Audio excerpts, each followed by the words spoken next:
The midday sun beat down upon the dusty hillside, where the air grew thick with the scent of dry earth and the salt of human sweat. Thousands pressed inward, a sea of desperate faces searching for a glimmer of hope.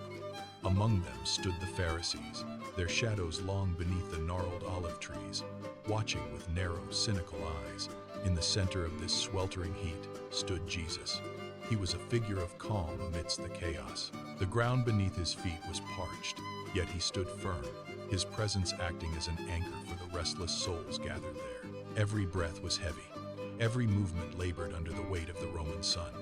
The crowd whispered, a low hum of doubt and expectation that rippled through the throng like wind through dry grass. They had heard the stories, but today they came to see the truth for themselves. From the dirt, a man with withered limbs began to crawl.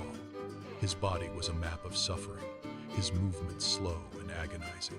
His eyes were fixed solely on Jesus, ignoring the scoffs of the elite and the dust in his throat. Jesus knelt, the hem of his robe brushing the packed earth.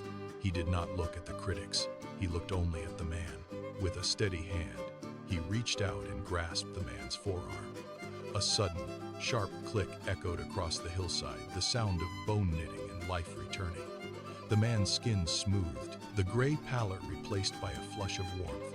For the first time in years, he felt the strength of the earth beneath him. He stood, his legs trembling not from weakness, but from the shock of being whole.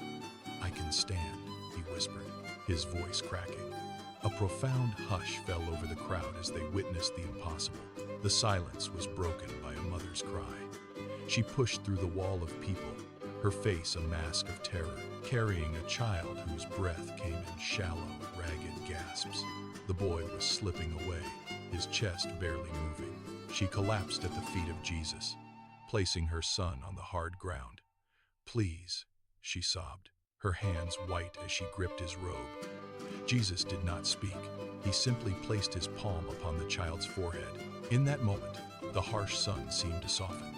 The boy's chest suddenly rose in a deep, rhythmic breath. His eyes fluttered open, clear and bright, reflecting the face of the one who had called him back. The mother let out a strangled gasp of joy, pulling her son to her chest as if she would never let go. The crowd surged forward, the cynical skepticism that had held them back finally breaking. They were no longer a mob of critics. They were a sea of wide-eyed believers. The air, once thick with tension, now vibrated with a collective realization.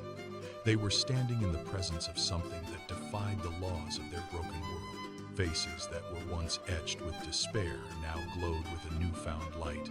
As the realization of the miracle spread from the center to the furthest edges of the ridge, as the sun began to dip below the horizon, the sky turned a deep, intense amber.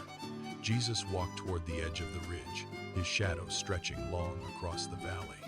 The first stars began to pierce the twilight, cold and distant, yet the hillside remained warm with a lingering grace. The people followed him, their hands outstretched. They were no longer reaching for a physical cure, but for the man who stood as the boundary between their suffering and a new reality. The silence of the evening was absolute. The golden light crested the hills, signaling the arrival of a kingdom that defied the heavy chains of the old world. A new age had begun, marked not by fire or sword, but by the quiet power of a touch. The thousands gathered there watched the horizon, knowing that the world they woke up to tomorrow would never be the same again. The light faded, but the hope remained.